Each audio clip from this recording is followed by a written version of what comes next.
reason I first reached out to Treaven, I mean, to be candid with all of you, and I think I've shared this with some of you, Treaven hadn't actually done his ID at the time I reached out to him. I was aware of Treaven. I know Treaven's wife, Jade, quite well from the gym that I go to. And I started to learn a little bit more about Treaven and some of the things he'd done business-wise, but I was also aware of what he had done outside of business. And I thought that the whole person element to that was really appealing to me, but also I knew it would appeal to the bulk of the people on this call. And so I spoke to Treaven about what we do and said, would you be willing to share your journey? And through that, I've learned more, and you have done your ID, and we've had some of those discussions. So we'll share all of that with you today. But I'll let you introduce your business and family. I've actually you know what I might do? I might start with some photos. Go for it. I put some photos together to show you guys that I thought might give you a little insight. You might want to talk to some of these, Treaven. Let me pull it up here. Yeah, it was great when Paul reached out. So as you mentioned, he has known, I've known Paul for a number of years, and but he does get to see my wife. They go to the same gym, and I heard the story through my wife's eyes and the Martinus Journey. So it's the Martinus Journey. It's been a crazy journey, starting off getting married to my beautiful wife there, Jade Martinus. How long ago is this? This was 2005. So it's the way 2006, actually. We just had our wedding anniversary. So the 7th of January, 2006. And we've since getting married, we've had a number of kids. You'll see on the next photo. Just introduced our baby number 6. So that's little Oakley in my arms there, just as she came home. She was born last year. I started Martinus Rail, my business, in 2005, and literally 2 months after starting business, we got married. Right. And then firstborn, Waverley, in 2007, followed by every 2 years, Austin, 2009, Jarrah in 2011, Reed in 2013, and then a small gap, and then there's little Willow, she's 2.5, and Oakley, 8 weeks old. And I have to ask you, I'm sure other people want the names. Where do the names come from? Because they're really beautiful, but really unique names. I mean, these kids don't really need surnames, do they? That's a mix between Jade and myself. So we're with the naming our kids, we're on the same page. I've got a very unusual name, Treaven, which I've had many variations, 1,000 different versions of how my name's spelt or pronounced. So I like the idea of an original name, and so did my wife, but something that wasn't too hard to pronounce or get wrong. So yeah, and there's actually not by design, but there's actually a bit of a timber theme there going through the Jarrah and Willow and now Oak. I think they're very cute.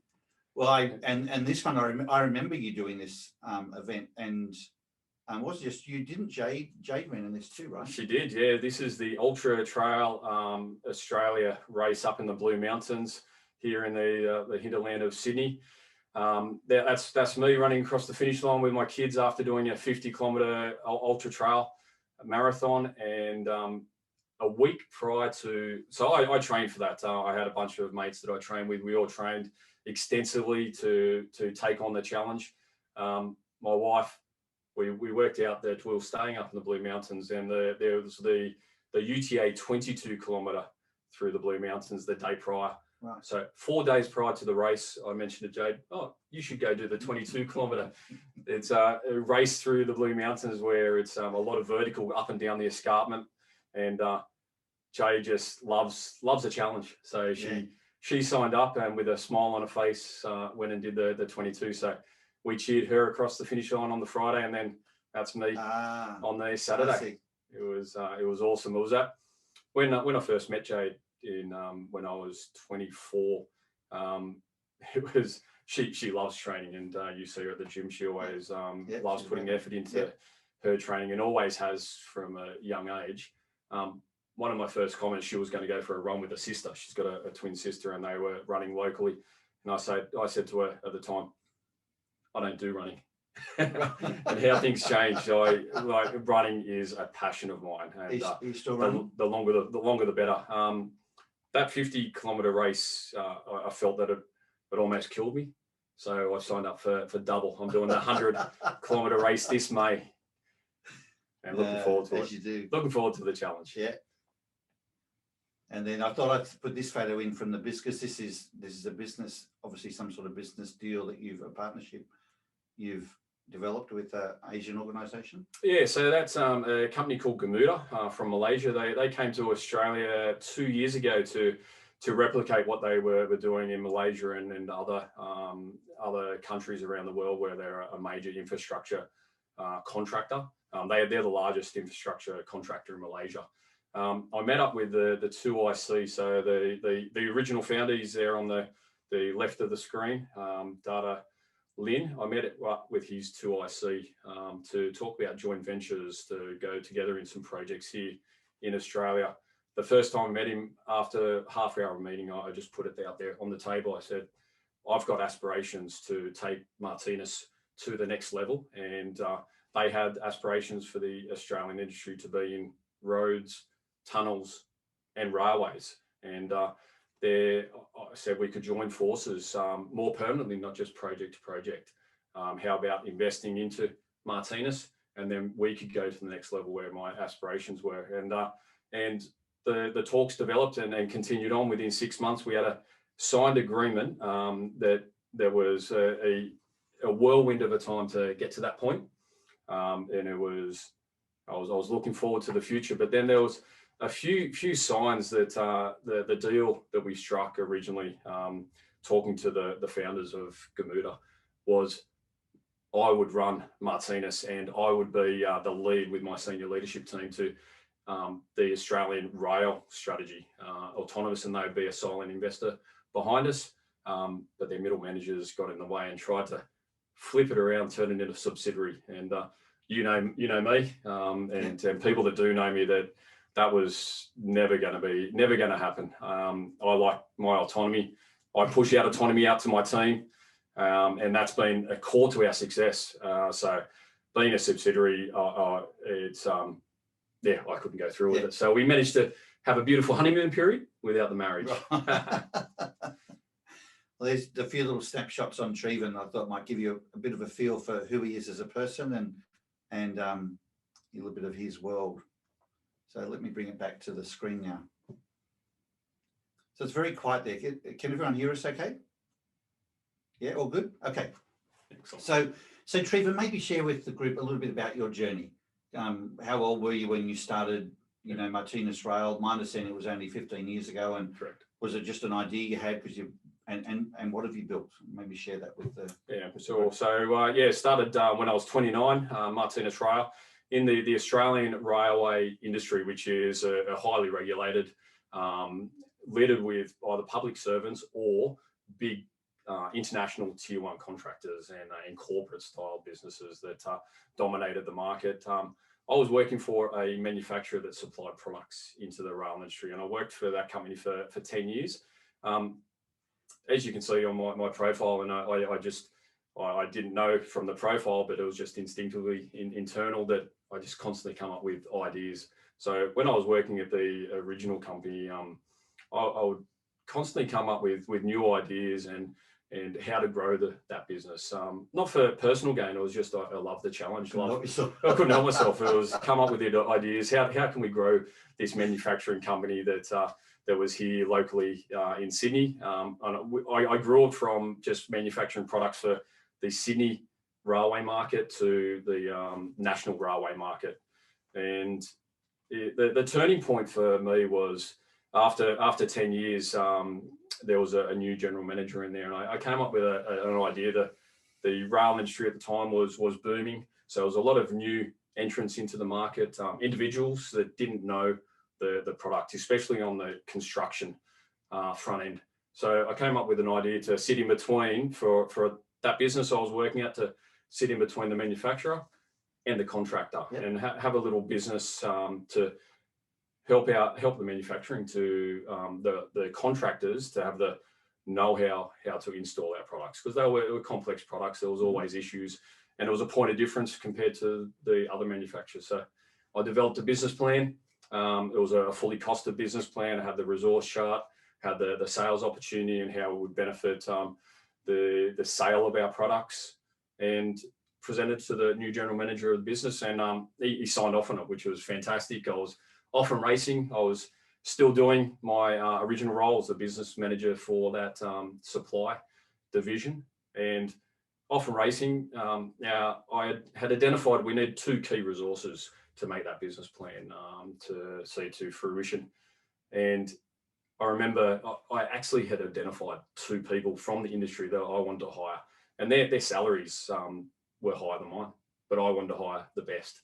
And I sat down with the general manager and we interviewed both those people, and he didn't sign off on their salaries. He said that we can't afford to hire those people. So what we ended up doing, we still hired 2 people, half the salary. So I spent the next 6 months managing those 2 people instead of them managing the opportunity. Right.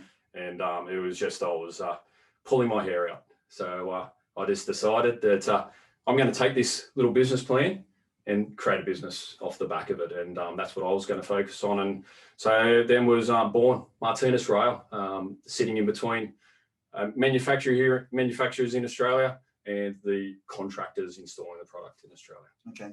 So that was in your lounge room 15 years ago. Correct. Yeah. And where is it today? So yeah, we've had it's 15 years ago, as you said, but a lot of people in the industry and a lot of people that don't know me, myself and my family personally, it's in their eyes, it's an overnight success. Right. 15 years in the making. So fast forward 15 years, we are now the largest privately owned contractor in the Australian rail industry. So we build railways throughout Australia, New Zealand, and now we're venturing. We've started an operation in Chile as well. Right. With the same model. Our team was 600, has actually just turned over 700 now. Wow. There's 700 in our team. We're projects across Australia, offices across Australia.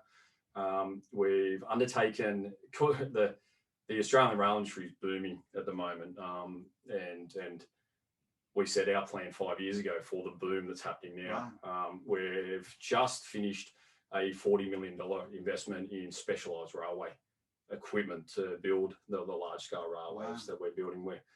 We're currently building a 210-kilometre rail line in Queensland. That's our contract. Okay. And the reason why it's an overnight success, I like working for the other business. I constantly come up with new ideas and where in 2015 was a key turning point where we just started the construction business. Originally, it was my consulting supply business, and that was steady and stable. It was growing, and I wouldn't take on a new challenge. Because up until then, that would have been a lot less investment, just supplying product and so on. Starting to build infrastructure.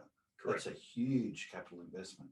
Yes. Yeah. Definitely. So what I did, contrary to advice from financial and business advisors at the time, a lot of people they didn't understand where I wanted to get to. So I had a very successful and growing. It was a growing supply business, but there was a cap on where I could get to. That niche in the market was $100 million to $150 million turnover per annum, and I'd forged a little foothold in that and my unique service. It was profitable, so what I decided to do was invest all that profit into starting in the fun game of contracting, which I had zero experience in contracting apart from what I'd seen being involved in the industry and seeing it from external. So I set on the journey to start a contracting business. Firstly by hiring some experts who I saw as the experts in the industry. I hired two original, but it was actually that they moved on pretty quickly because they couldn't see my vision of the business. And it was actually the third and fourth hire that these two young engineers, they were young engineers in a major contractor, and they've been part of my core team. So that was back in 2012, 13. And with them, we've just gone from strength to strength, taking on every challenge and growth that those two have led because they had the experience with inside a contracting business on how to do it. But part of our success, a good example is with those two. It's Ryan and Toby. Ryan was 29 at the time, so similar to my age when I started the business, and Toby 25. They were young engineers in a tier one contractor, but they didn't fit in. And that's why they jumped ship to a complete startup that was unproven, untested, but we had a vision, and they jumped in, boots and all, and have led a lot of our success. And now Ryan's my Chief Operating Officer at 2IC, and Toby is head of our growth team. Wow. So making sure we've got the next opportunity. That's awesome. Yeah. And what sort of turnover have you grown to now? Yeah, so we're now this year we're going to $500 million turnover. 2015, I set a plan with a small leadership team that I developed at the time. I used I don't know if you know, the Vern Harnish one-page strategic plan, page on a plan. And part of that, there's a BHAG, the big, hairy, audacious goal. So the 10-year goal that is a guiding star. I remember sitting down, there was 6 of us in a small meeting room, and we started on the BHAG before jumping into the 3 and 1 year goals. And I put up on the board. At the time we were turning over. No, our largest project was a $10 million project that we delivered or were currently delivering. And I put a BHAG of being a 25% partner in $1 billion project. So in the rail industry here in Australia and common overseas as well, that all the projects they're large infrastructure projects. So they're usually $1 billion projects, 1 billion, 2 billion, and they're getting bigger as we go forward. So I set the target to jump into that realm of the $1 billion projects. 10-year goal last year in 2020, 5 years into our big BHAG, is we ticked it off. We actually secured and started delivering a $450 million contract, which is from where we only started construction in 2012. So 8 years ago, and we're already delivering the major infrastructure projects in Australia, which is humbling and exciting. And competing with some of our biggest construction organisations, right? Correct. Yeah. So our competitors are Leighton's, the largest contractor in Australia, John Holland's, a tier one contractor, Langer Rourke, another tier one contractor, and Downer Group. So for you, is there something else driving, or is it just the excitement and the passion around the challenge of it all, or is there something deeper from a childhood aspiration or something someone said to you? What keeps you so excited and passionate to do this? Two things on that. It's just I love the challenge. I just get excited about the challenge. People that know me, I always take on a challenge that is almost, a lot of people say you can't do that. If someone says you can't do that, that's fuel to the fire where I want to succeed even more. And I get excited. It's a bit crazy, but I do get excited when I'm backed into a corner where you feel like there's no way out, and you just come up with lots of different ideas, and then a thousand different. There is always 1,000 different ways to get there, and that's actually shows through the ID. Right. I didn't know at the time, but that's how I'm wired internally. There's a few people on this call with, looking at one person's got exactly the same idea as you, and there are others who are very similar that probably relate very much to what you're saying there. And just the ideas and taking on the challenges, and it is coupled with my wife Jade, where she's actually almost the opposite of me in my ID. That's right. So when I met Jade, she can set goals, long-term goals, and she'll plan out those goals. Whereas I'm just fly by the seat of my pants. I'll take on a new challenge, work out my way how to get through that challenge instead of planning it out. I'd rather just jump in with both feet and work out on the fly. There's a good example to get to the BHAG that we'd set.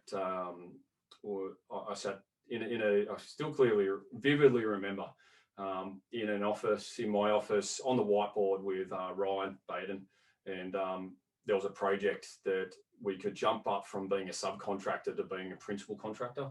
That it just ticked all the boxes for how we could jump into that principal contractor. It was a huge project. It was an upgrade of 500-kilometre rail line in regional Victoria.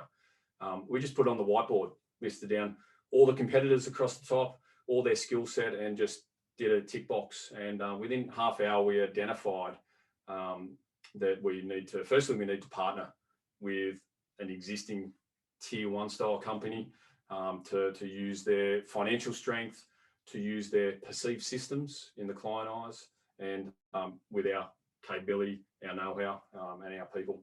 And we identified a company. So we didn't approach the ones that could win on their own. We approached someone that had the aspirations to win, but they needed us to win it.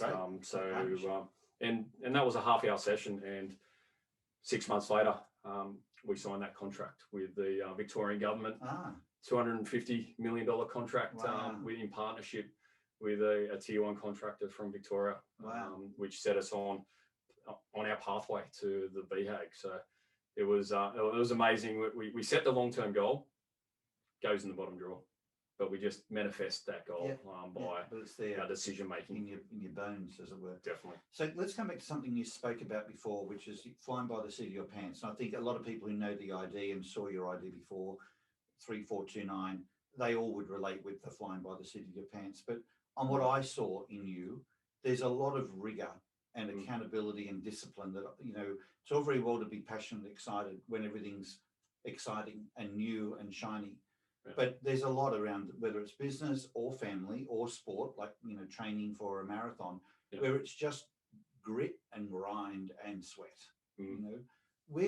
How do you do that? Because that's I would say that's a bit unusual, that you're able to do all the passionate, exciting side, but you've also got something in you that keeps you accountable, or seems quite disciplined on the monotonous, less shiny stuff. How do you do that? Yeah, so I credit my wife to learning that. It was literally, we met, I was 24 when we met, and it was a complete whole new world. It was, I didn't set goals. I just did what I did, what was right in front of me. And together, a good example, at a young age, we used to drive around this local area where you live and where we live, and look at the big houses and work out that those people can do it. We manifested our way to say, let's aspire to being successful like that. So just with that internal drive and the way that I always come up with different ideas, just led to the success. Jade also says that I love outsourcing. I outsource everything I can. So, and you said monotonous. Anything that is anything I don't like doing, or in business where we've grown to a point where I can't do it anymore, I'm happy to delegate and willing. Actually, I enjoy delegating and giving that challenge to others. There was a young one of our young project managers said just recently said that when he first started 5 years ago, that he'd only been there for 2 weeks, and I said, can you manage this project for us? And it was a $10 million project. Didn't have any experience, fresh into the business, and he went home to his wife and cried. he just admitted after 5 years that he cried about it. But then after a week, he loved the challenge. Right. He didn't realise that how much he would enjoy the challenge, because he was wired differently. But it's common within Martinus Rail that we've got a saying, growth always, in all ways. And the reason why I use that saying, I got it off a TV show, and as soon as I heard it, it just resonated with me, and we just use it throughout. That we get we not only hire people with that growth mindset, we actually there's other people that have come into the business that have changed to a growth mindset and now love taking on the challenge and love the reward of succeeding in a challenge that they didn't think that they could undertake, and they thrive. So exciting to see. When will you hit a billion? Yeah, well, we just had a quarterly business review where we our target is our $1 billion target is within the next 3 years. So revenue's an easy one to measure, but we've got a lot of other targets within the business to make sure that we keep true to ourselves, to make sure that we always have that growth mindset. So the top line revenue is a target that we do have, because then it shows that we've got a growth opportunity, bigger growth opportunity than other incumbents, and it attracts the right mindset people to the business. In this past 12 months, we've had massive growth, exponential growth, which is the overnight success, 15 years in the making. Where our team has grown by 300% in the last 12 months, and a lot of people say, how do you onboard so many people and not lose the direction, the culture of what we do at Martinus? It's firstly, it's a passion of mine. I focus on that now, and have always focused on making sure we've got the right culture. The underlying success was, we go back to 2014. We're only 2 years into our construction business. We're doing small projects. 200,000 to 500,000 was our sweet spot for the business, and we've been doing that for 2 years. We set ourselves a growth target to make sure that we could continue to grow, and we wanted to secure one $10 million project. So there was 4 opportunities in the market at the time, and they were around that $10 million mark. So we went for all 4 projects. So at the time, that's 20 times the size of the project that we were currently undertaking. We won all 4. Oh, wow.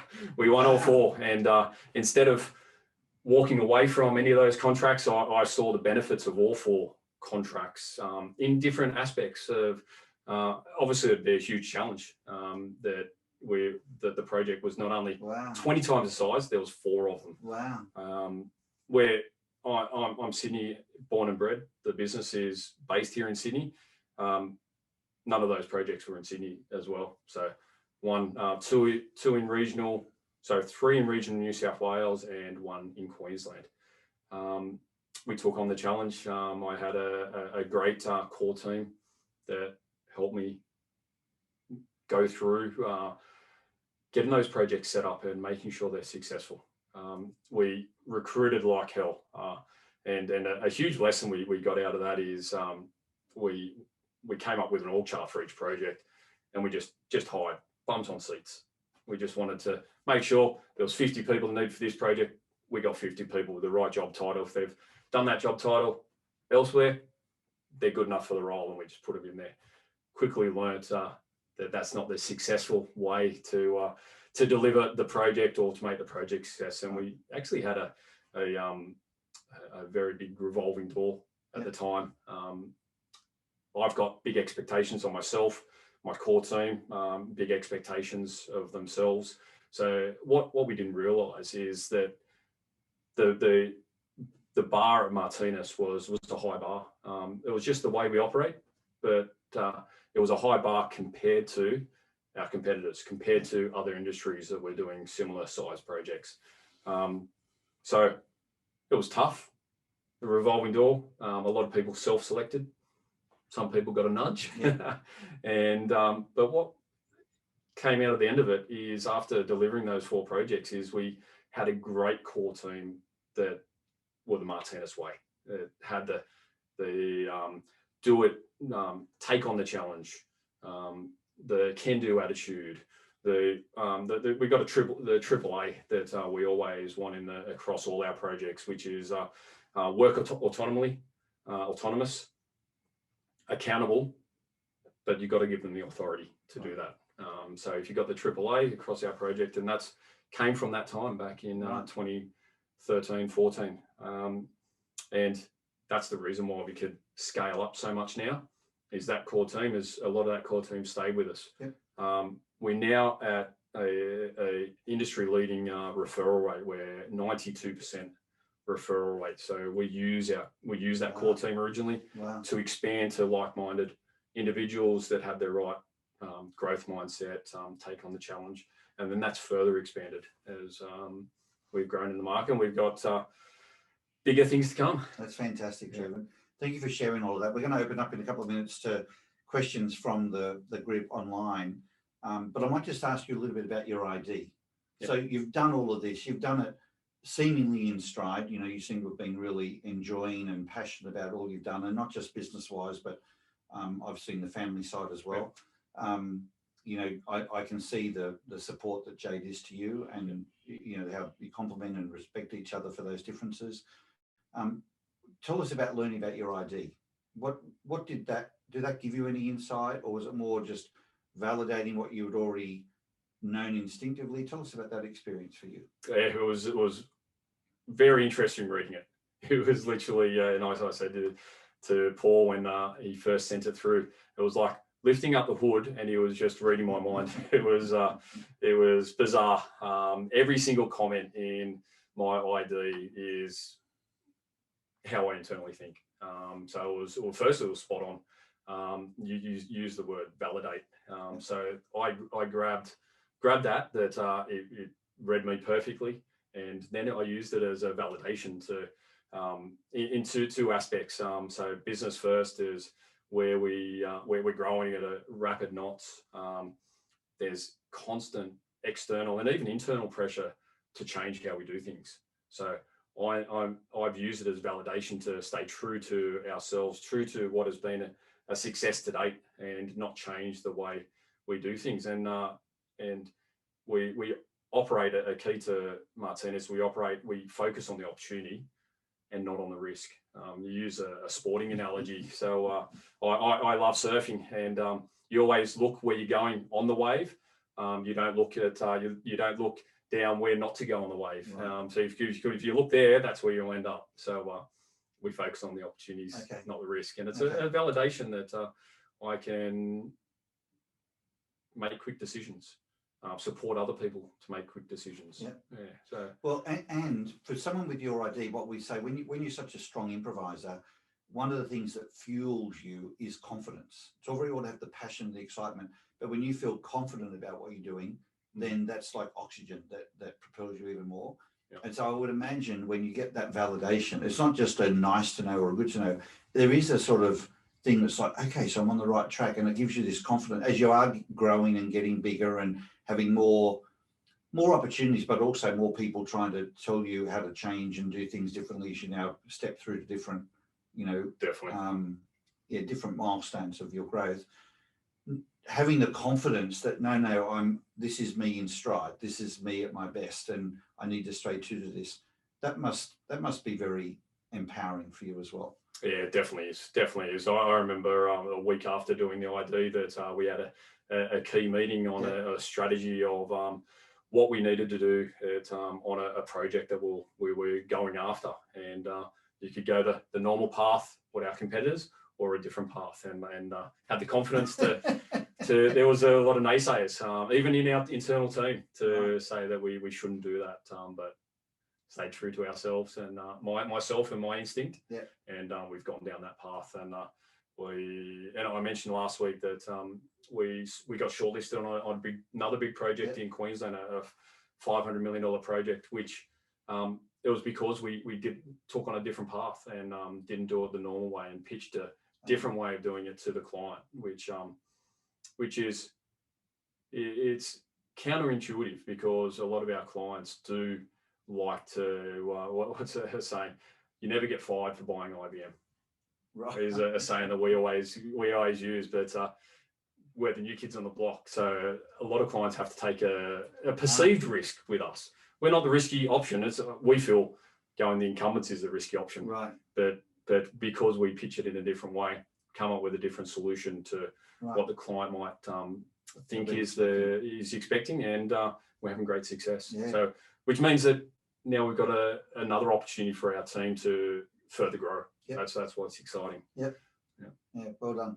We might, there's a lot more I could ask you, and there's things I do want to ask you about family as well as some other business opportunities, but I'm aware of the time and I might just open up and see if there are questions that anyone online would like to ask Treaven. Might be something different to what I've been asking. So who would like to ask their first question? Just remember, you might be on mute, so you have to take yourself off mute first. I'd like to ask a question. Go, Pam. Hi there. So I'm curious, given the impact of your success and the goals that you'd set out for yourself, and constantly focusing on a target, what's your vision for the impact that you want to make in the world that's bigger than yourself? Yeah, so it's I've got a real passion. It's I've fallen into the rail construction business, which is an infrastructure business, building new infrastructure, and I've constantly thought about that as well with my senior team of what impact can we make, and there is an opportunity. I really feel, and that's the different pitch we have to clients is that incumbents are ineffective on how they deliver infrastructure. It's such a big spend for the governments, so Australian, New Zealand governments for our market, but it'd be every government around the world. It's a long-term investment that governments need to make into infrastructure for the benefit of the community. And we're here to build it efficiently, effectively. And we're going to, it's not about cutting costs. We just deliver it more effectively with our team, and therefore the public are getting better infrastructure at a cheaper price and more bang for your buck. That's where I see what I can give to the industry, to the Australian and New Zealand public. And what I want to do is take our model, continue to grow, take our model to other markets. So we're already looking at Chile, but I don't want to stop at the Chile market, but then also other infrastructure. So yes, we are in railway construction at the moment, but we're doing a large civil project in the rail space at the moment, and that our previous contract for just pure civil was $5 million, and now we're doing a $200 million civil project. So another quite a step change, a big step change. We can take that same model because we've got the right team, the right mentality to other infrastructure markets as well. Awesome. Thanks, Pam. Thank you. Who else?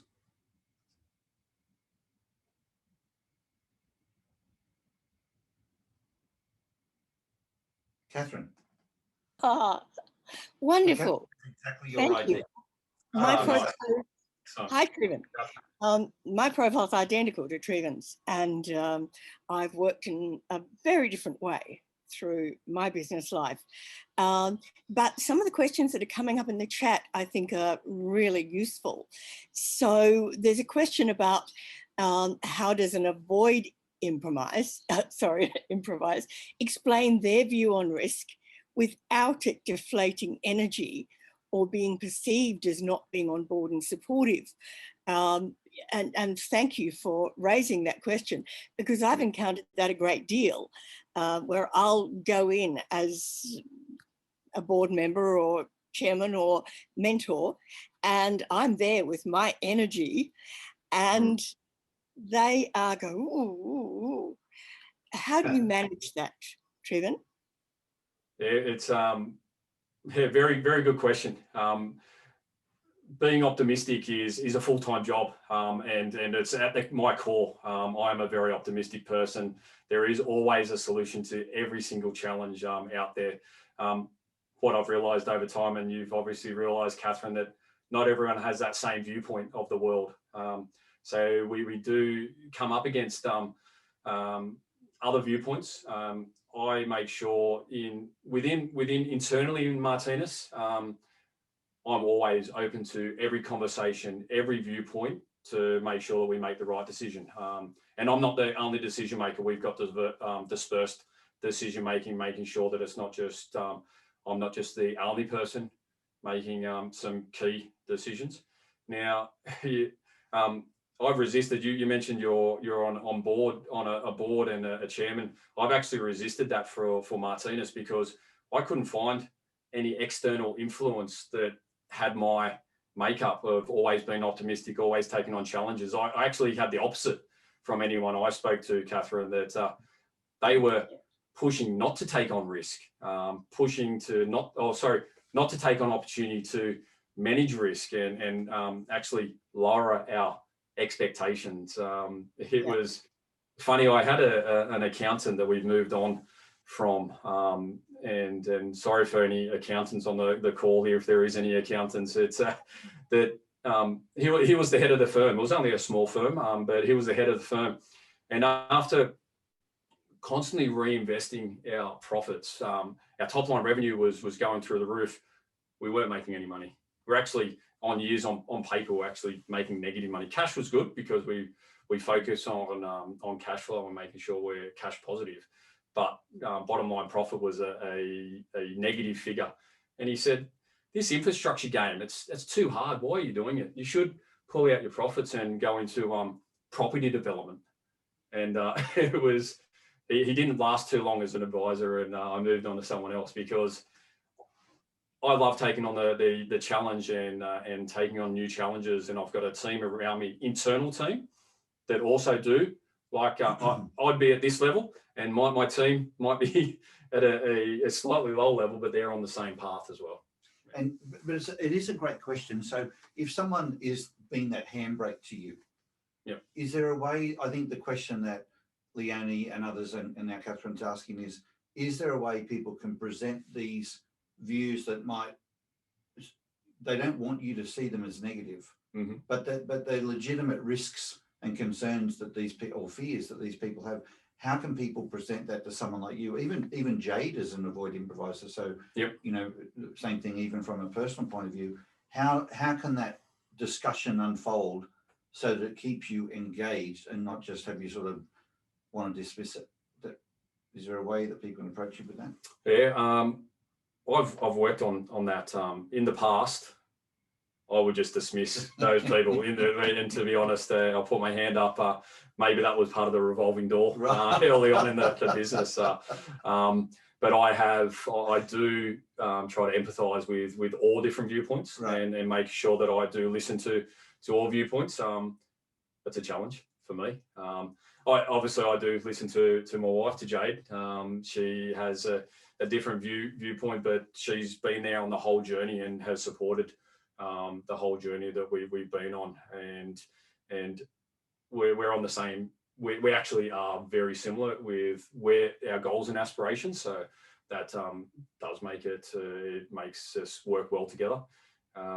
Internally in the business, it's a constant challenge that I'll have to. So you always got to stay on it.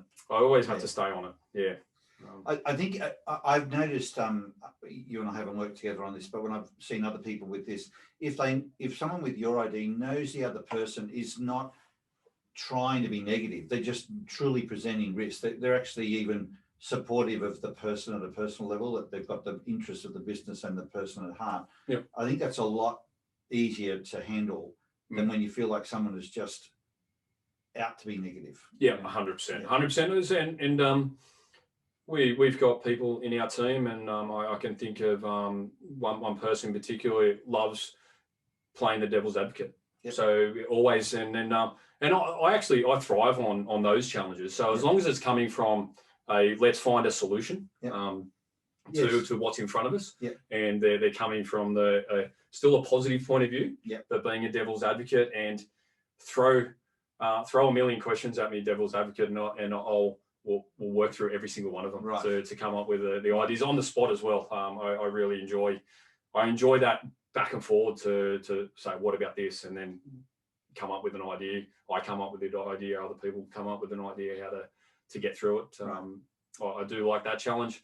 But if you're a pessimistic person, I I don't get along Yeah. with pessimistic people. Unfortunately, it's just the way I'm wired. Yep. Thanks, Catherine. And Leanne, anyone else? Yeah, Gail here. I had to speak, Treaven, because my ID is 4229, and I'm an accountant.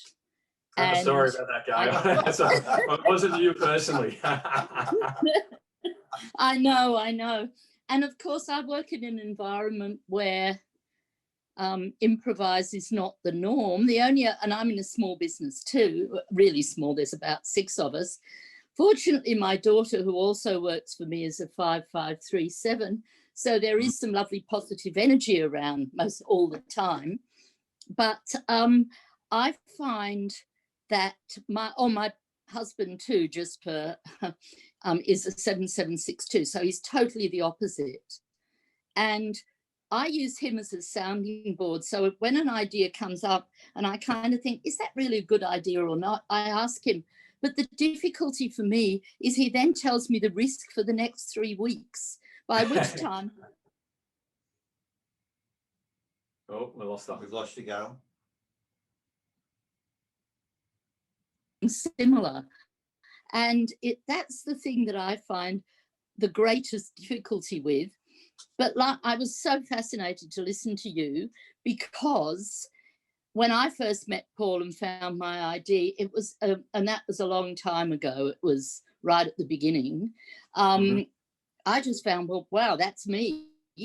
And so all the things that used to concern me that I didn't do like other people, suddenly I realized, oh, well, never mind, get on with it. And that was just such an awakening. And I kind of heard you say the same thing. So thank you for that. It really validated it for me. Yeah, Thanks, Gail. definitely. It's a breath of fresh air, isn't it, to see a profile about yourself that is so true to what you already know internally, and you can leverage off that and then continue on the path to being true to yourself. Well, I think that's so many other tools will say this is a photo of you, but you need to become more rounded now. You need to pull back on this one a little bit and push a bit more up on this, you know. And I think it's incredibly liberating to sort of get a insight that says this is who you are and be more of this. Yeah, you know, definitely. Stay true to this.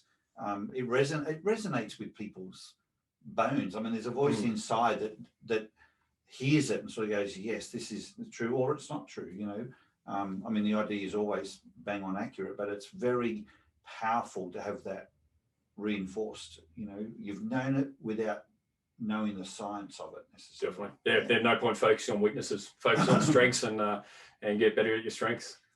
It's fun that way. When people have got development areas, you know, and you look back 10 years later and go, how much improvement have you achieved in the development area compared to what you've achieved by leveraging your strengths?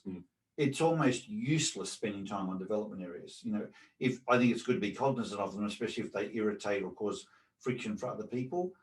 But the most of your success is going to come from leveraging your strengths, and Definitely. you're a shining example of that. You know, even the way you've approached, you know, what you do, say on the sporting side. Yep.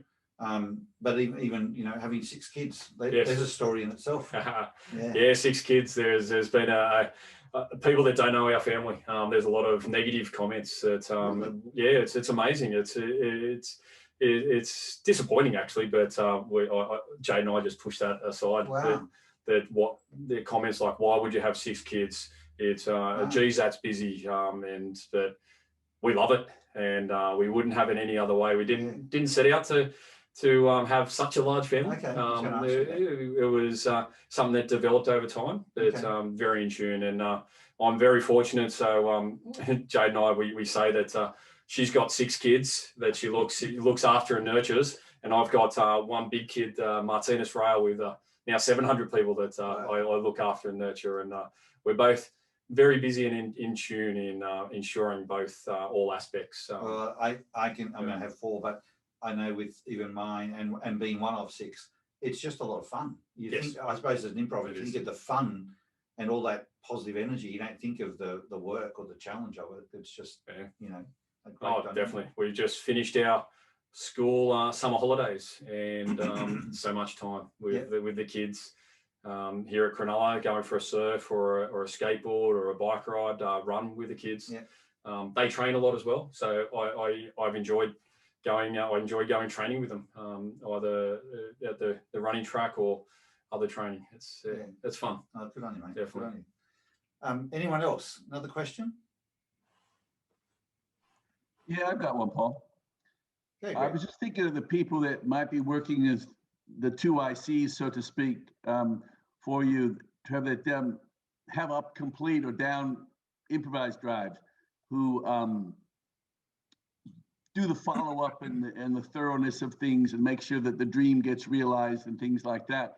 And I know with some of my clients with your ID that they can sometimes create difficulties for them because of the constant moving forward and the constant let's make it happen and all that. And I'm wondering how many people have you done your ID that are right around you, and how many do you have that have a high pink and the complete drive and down yellow, and how are you keeping them from going insane with the pace and stuff like that? So my core team will do the ID. They haven't carried out the ID, but I can tell you from just my experience working with them, I've got a core team of about 7 that work with me constantly. Let's say, depends on if you ask them. I say we've both adjusted to how we operate. Maybe they say they've adjusted to how I operate. But I'm very, very fortunate having some key people around me that enjoy the vision and also the growth opportunity that is in front of us, and the challenge. So I think I've attracted those right people, and those right people into my circle. So from various aspects, there's one of our project directors, Kevin, who's running our big project at the moment. He came in as a project director for the joint venture, that first big project we took on, and him and I just hit it off because we both have big aspirations, and we feed off each other. He knows the detail on how to deliver his aspect of what he's delivering, and he's an expert at it. But I'd say we're very similar. We build great teams around us of people that can deliver different aspects.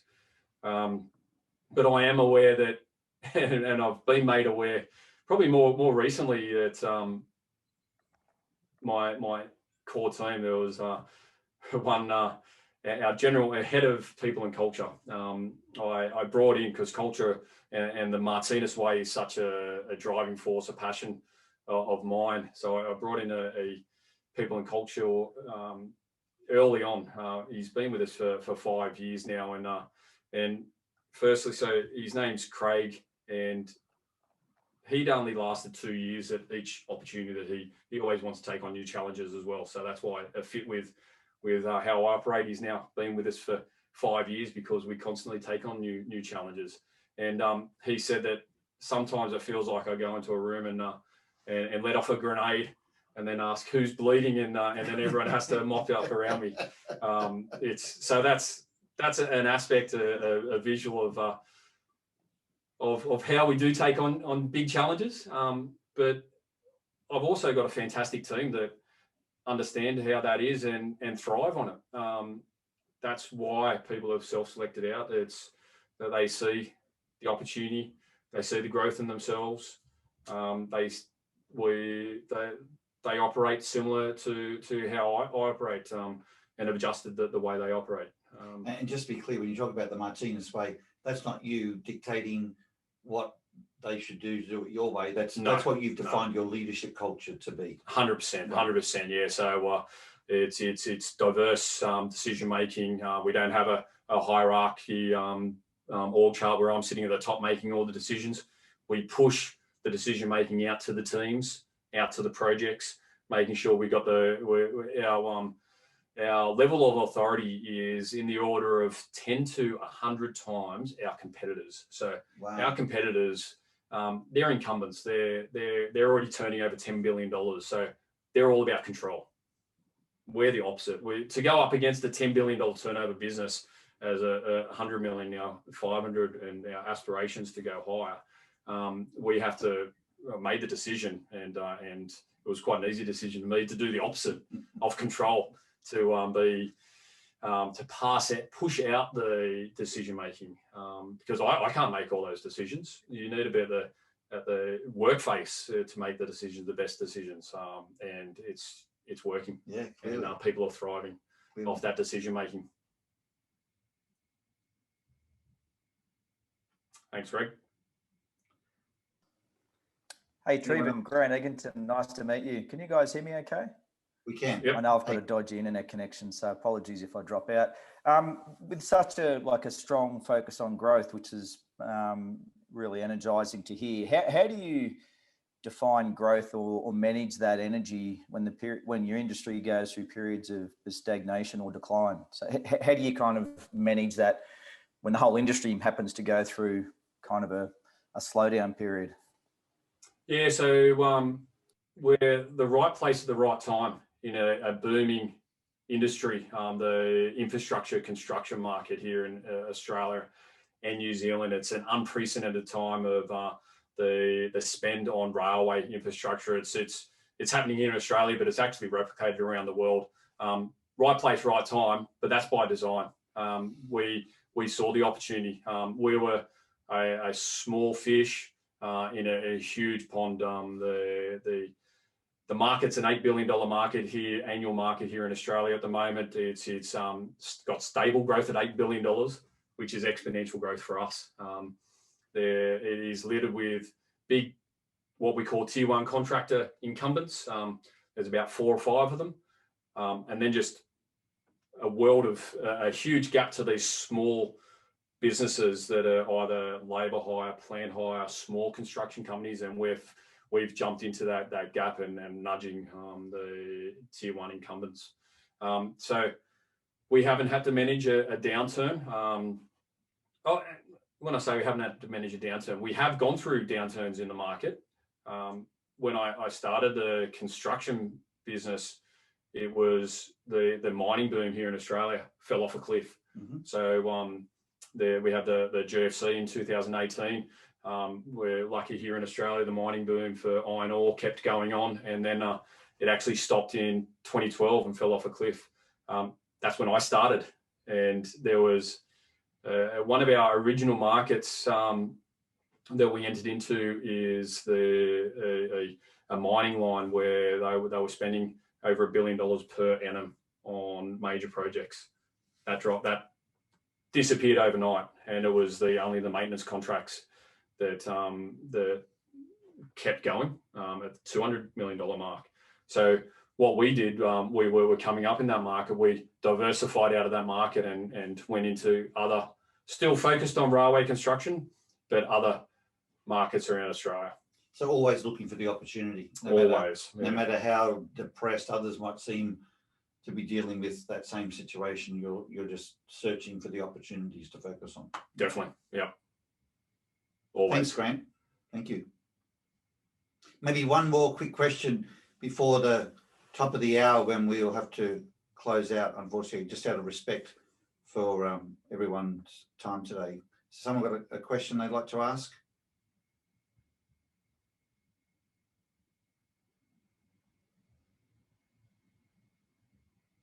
No, we might be done and right on time. So Treaven, on behalf of everyone on the call, thank you for coming along and sharing your story. It's really very refreshing, I think, for me as well as for everyone here, to see someone be so successful on the business side, not just in terms of the financial growth, but what you've done for people, creating these opportunities. And it's the way they come to work in such an excited way to do something that's big and visionary. You know, I think that's wonderful. But what you've then done, I'm aware of how much time you just had with your kids and family over Christmas, and the way you blend all that in. It's sort of like the new way of working, where it's not like you've been totally away from work. You've still done a bit of work, but you've with the kids, and you know, things just sort of blend, and you've got a great idea to operate that way.